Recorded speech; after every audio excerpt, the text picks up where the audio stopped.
আসসালামু আলাইকুম। Live blogs by Shifu চ্যানেলে আবার একবার আপনাদের স্বাগতম। আপনারা কেমন আছেন জানাবেন কমেন্ট করে। আলহামদুলিল্লাহ আমরা ভালো আছি, সুস্থ আছি। আশা রাখছি কাছে কিংবা দূরে যে যেখান থেকে আমার ভিডিও দেখছেন না কেন আপনারাও সবাই ভালো আছেন, সুস্থ আছেন। আমার চুলাটা একটু সমস্যা দেখা দিয়েছে হঠাৎ করে বলতে সমস্যাটা প্রথমে অল্প ছিল, পরে আস্তে আস্তে এটা বেড়েছে। তো যেহেতু মিস্ত্রিকে সার্ভিসম্যানকে ডেকেছি আর গতকালকের ভিডিও এটা, তো গতকালকে সকালে একটু ওয়াশ করে নিচ্ছিলাম যে মিস্ত্রি আসবে একটু ওয়াশ করে রাখি, তার সে পরিষ্কার দেখলে তার কাছেও ভালো লাগবে। যে কোনো জিনিস তো আসলে পরিষ্কার পরিচ্ছন্ন দেখতে এটা ভালো লাগে। তো আসলে আমি ভিডিওগুলো কেন করি বা এই ব্লগারে আসার ব্যাপারে আমি আপনাদের সাথে একটু কথা বলতে চাই। আমি কিছু কিছু আপুদেরকে ফলো করি, যেমন সুবর্ণা আপু, বিডি ব্লগার সুবর্ণা আপু, অনেকেই চিনবেন। আর মামহিরা আপুকে তো সবাই চিনেন। আমার ইন্সপায়ারেশন আসছে ওনাদের কাছ থেকেই। মামহিরা আপুকে আমি অনেক আগে থেকে দেখি, প্রায় 3 বছর হয়ে গেছে। ওনাকে প্রথম থেকেই আমি দেখি। তো আমার চ্যানেলটাও খুলেছিলাম আমি 21-এ, কিন্তু 21 থেকে আমি চ্যানেলটা কন্টিনিউ করতে পারিনি। সত্যি কথা বলতে আমার কাছে একটা ভালো ফোনও তখন ছিল না, এটা সত্যি কথা। তো পরবর্তীতে তো আরও ব্যাপার ছিল যে বাচ্চারাও ছোট ছিল। হ্যাঁ, শুরুটা আসলে ফোন ম্যাটার করে না, শুরুটা আসলে বিসমিল্লাহ বলেই শুরু করা উচিত ছিল অনেক আগে থেকে। বাট আসলে করার মতন না এনার্জি, উৎসাহ, সময় কোনোটাই আমার কাছে তখন ছিল না। এমনি চ্যানেলটা খুলে রেখেছিলাম, কিন্তু আমি কন্টিনিউ করতে পারিনি। আমি একটা বিজনেসও করেছি, একটা না দুটো বিজনেস করেছি, সেই দুটো বিজনেসও আমি কন্টিনিউ করতে পারিনি। একটা বিজনেস করতে গেলে আসলে সেখানে অনেক সময় দিতে হয়। সময় না দিলে কখনোই কোনো কিছুতে, অর্থাৎ সময় বলতে শ্রম দিতে হয়। শ্রম না দিলে কখনোই আপনি ফল পাবেন না। কথায় আছে না যে আপনার সাথে সবাই বেইমানি করবে, বেইমানি সবাই করতে পারবে, কিন্তু আপনার দেওয়া শ্রম কখনো আপনার সাথে বেইমানি করবে না। এটা কিন্তু একেবারেই সত্যি কথা। তা আমি তখন এতটা শ্রম দিতে পারিনি। আমার কাছে তখন ফার্স্ট প্রায়োরিটি ছিল আমার সন্তানরা। আর আপনারা তো অনেকেই জানেন কম বেশি যে আমার 1 বছরের ছোট বড় বাচ্চা, আমার সিজার করে বাচ্চা হয়েছে, ওরা 1 বছরের ছোট বড়। তো ওদের পিছনেই তখন আমাকে দেখা যায় রাত জাগলে দিনে ঘুমাতাম, দিন জাগলে রাতে ঘুমাতাম, এরকম করে সময়গুলো গেছে। মানে ওদের টাইমে আমাকে টাইম ঠিক করে চলতে হয়েছে। তো যাই হোক, সে অনেক কথা। এখন আসি চুলা রিলেটেড কথায়। আমি আসলে চেষ্টা করি যে আমি যে জিনিসটা জানতে পারি, আমি যে জ্ঞানটা লাভ করি সেটা আপনাদের সাথে শেয়ার করার, বা আমার যেটা উপকার মনে হয় বা আমার কাছে ফিল হয় যে আপনাদের সাথে শেয়ার করলে আপনাদের উপকারে আসতে পারে, সেটাই কিন্তু আমি আমার ব্লগে রাখার চেষ্টা করি। এখানে আপনারা খেয়াল করেছেন আমি কিন্তু চুলাটা চামচ দিয়ে জ্বালিয়েছি। তা আমার চুলাটাতে যে প্রবলেমটা হয়েছে হঠাৎ করেই, সেটা হচ্ছে যে স্পার্কের প্রবলেম। এটা স্পার্ক হচ্ছিল না, তো এটাকে অটো জ্বালাতে পারছিলাম না, ম্যানুয়ালি জ্বালাতে হতো। তো আমরা যেহেতু বলেছি ব্লগে যে আমরা যেহেতু বাসা চেঞ্জ করে ফেলবো, একটু ভিতর দিকে চলে যাব। ভিতর দিক বলতে অনেক দূর, বর্তমান যেখানে আছি এখান থেকেও সিএনজি দিয়ে যেতে হয় আমি এখন যেখানে বাসা নিয়েছি।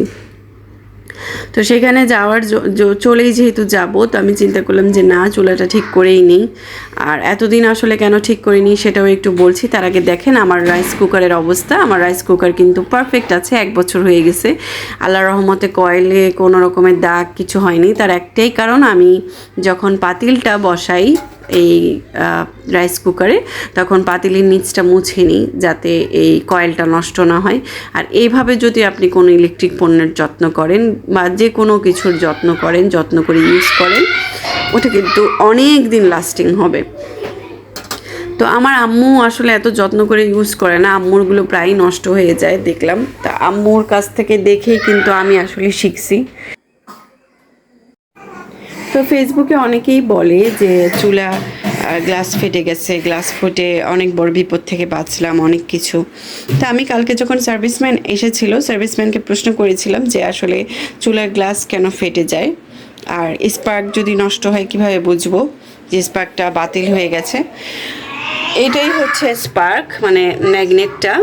এই ম্যাগনেটের সাহায্যেই কিন্তু এই চুলা স্পার্ক হয়ে জ্বলে। আমি দেখাই, এই জ্বলেছে। তো এটাই হচ্ছে ম্যাগনেটটা। আর এই ম্যাগনেটটাই যখন নষ্ট হয়ে যাবে, এটা কোনোভাবেই জ্বলবে না। অর্থাৎ আপনি অন্য জায়গা থেকে আগুন নিয়ে এখানে জ্বালালেও জ্বলবে না, আপনি গ্যাস লাইট দিয়েও জ্বালালে জ্বলবে না, আপনি কোনোভাবেই এটা জ্বালাতে পারবেন না যদি এটার সার্কিটটা নষ্ট হয়ে যায়। ঠিক আছে, এটাই আমাকে বুঝাইলো। তো আমার এটাই প্রবলেম দেখা দিছিল, এটা আসলে সরে গিয়েছিল, উনি আবার এটা ফিক্সড করে দিছে। এই পুরাটা উনি খুলেছিল, এই পুরাটা উনি খুলে দেন এটা ফিক্সড করছে। তো এখন আল্লাহ দিলে আল্লাহ রহমতে জ্বলছে, এই যে দেখেন। তো আচ্ছা, এটা তো গেলই। আর এখন আসি গ্লাস কেন ফাটে, উনি আমাকে যেভাবে বুঝাইছে, উনি বলল যে চুলার উপরে আমরা অনেক সময় গৃহিণীরা রান্না করতে এসে রান্না চুলায় দিয়েই চলে যায় অন্য কাজে, যেটা কখনো উচিত না। বা অন্য কাজ করলেও আমাদের চুলার দিকে একটু ধ্যান রাখা উচিত, খেয়াল রাখা উচিত যে চুলার ভাত, দুধ বা কোনো কিছু যেন উতলায় চুলার উপরে না পড়ে। চুলার উপরে যদি এগুলো উতলায় পড়ে, তাহলে এই যে চুলার ভিতরে যে ছোট ছোট ছিদ্র আছে, এই যে ছোট ছোট ছিদ্রগুলা, এখানেও 3টা আছে, কিন্তু এদিক দিয়েও কিন্তু আগুন জ্বলে। ঠিক আছে, আমি দেখাবো। আর এই যে ছিদ্রগুলো আমি দেখাই, আপনারা খেয়াল করেন, দেখেছেন? হ্যাঁ, এই হচ্ছে সব ছিদ্রগুলো দিয়েই কিন্তু আগুনটা জ্বলছে। তো এই আগুনগুলো এখন কিন্তু কোনোটাই আমার ব্লক না, দেখেন স্মুথ, সবগুলো থেকেই কিন্তু বার্নারের সবগুলো ছিদ্র থেকেই কিন্তু আগুন বের হচ্ছে। তো এই জিনিসটাই যখন ব্লক হয়ে যায় তখন আগুনটা কিন্তু পাস হতে পারে না, গ্যাসটা কিন্তু পাস হতে পারে না। তো যখন এই যে আমরা ভাতের মার, দুধ উতলায় পড়লে বা কোনো খাবার যদি বার্নারের উপর পড়ে, তো সেগুলো পড়তে এগুলো ব্লক হয়ে যায়। ব্লক হওয়ার ফলে হয় কি, এই গ্যাসটা আর পাস হতে পারে না বলে এই গ্যাসটা বা এই আগুনটা এই নিচে দিয়ে পাস হয়, অর্থাৎ এই গ্লাসটার নিচে দিয়ে, অর্থাৎ এই জায়গাটা, এটার ভিতর, এটা তো আমি খুলে দেখাতে পারছি না, এটার ভিতর দিয়ে পাস হয়। এটার ভিতর দিয়ে পাস হওয়ার কারণেই কিন্তু বারবার এটার নিচের থেকে তাপ পাচ্ছে। ঠিক আছে, এই গ্লাসটা যখন এই গ্লাসটা তাপ পেতে মানে সহ্য করতে আর পারে না, কারণ এটা হিট প্রুফ ঠিক আছে, কিন্তু এটাতে কিন্তু ডাইরেক্ট আগুন লাগানো যাবে না। এটাতে আগুন লাগানো যাচ্ছে, কিন্তু এটাতে কিন্তু ডাইরেক্ট আগুন লাগানো যাবে না, এটা ফেটেই যাবে, এটাই ট্রু।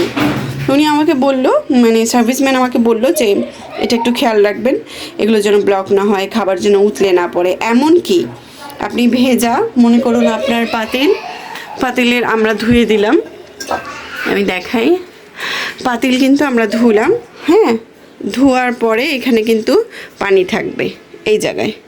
তো উনি আমাকে যে বুদ্ধিটা শিখিয়ে দিলেন যে এখানে একটা টাওয়েল বিছিয়ে রাখতে, এই যে দেখেন আমার চুলার পাশেই কিন্তু একটা টাওয়েল, এই টাওয়েল বিছিয়ে রাখতে, এবং যখন আমার ধোয়া হয়ে যাবে এখানে জাস্ট এভাবে লাগিয়ে দেন আমি যেন চুলায় বসাই পাতিলটা। উনি আমাকে এটা বুঝাইছে যে ভিজা এমন কোনো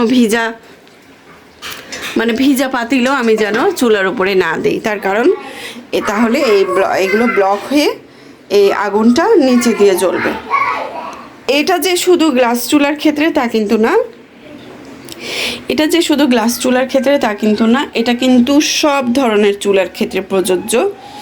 কখনোই চুলার উপরে ভেজা কোনো পাতিল বা ভেজা জাতীয় কোনো কিছুই আপনারা এটাতে দেবেন না, অর্থাৎ বার্নারে যেন কোনো রকমের তরল কিছু না পড়ে বা খাবারও যেন না পড়ে। তাহলে কি হবে, গ্লাস চুলার তো গ্লাস ফেটেই যাবে, এদিক দিয়ে আগুনটা পাস হতে এটা হিট হয়ে, ঠিক আছে। আর নর্মাল চুলাগুলোর কি হবে, নর্মাল চুলাগুলোর থেকে মানে পাতিলে কালি ওঠা শুরু করবে, নিচে দিয়ে আপনার যে চাবি থাকে চাবিগুলো নষ্ট হয়ে যাবে। আমি সব কিছুই ডিটেলসে আপনাদের সাথে শেয়ার করলাম। তো এই হচ্ছে মূলত গ্লাস চুলা ফাটার বিশেষ কারণ, এছাড়া আর কোনো কারণেই অটোমেটিক গ্লাস চুলা ফাটবে না। এটাই আমাকে আমার সার্ভিসম্যান বলে দিল। আর আমি চেষ্টা করি আপনাদের সাথে আমার যতটুকু জ্ঞান, আমি যে জ্ঞানটা লাভ করি সেটাই আপনাদের সাথে শেয়ার করার জন্য। তো এটাই শেয়ার করলাম আজকে। আমার এই গ্লাস চুলা নিয়ে অনেকের অনেক আগ্রহ ছিল, অনেকে বুঝতেও পারছিলেন না যে এটা আসলে কী চুলা। আমি একটা শর্টসেও বলেছি এটা ক্যাবিনেট চুলা। এটা কি ক্যাবিনেট চুলা বলে? এটা গ্লাসেরও হয়, গ্রানাইটেরও হয়, মার্বেলেরও হয়। তো আমি গ্লাসের নিয়েছি। আর এই হচ্ছে এটার সিলিন্ডার লাইন। আমাদের সিলিন্ডার যেহেতু নিচে থাকে, তো এটার এই নিচে থেকে আর কি গ্যাসটা সাপ্লাই পাচ্ছি আমরা। সিলিন্ডার আর রান্নাঘরে রাখতে হচ্ছে না। এক্ষেত্রে আমার জন্য সুবিধা যে রান্নাঘরেতে এমনিতেই ছোট, অনেক ছোট, আপনার মানে জায়গাটা বেঁচে গেছে এই। তো আমার ভিডিও কেমন লাগলো?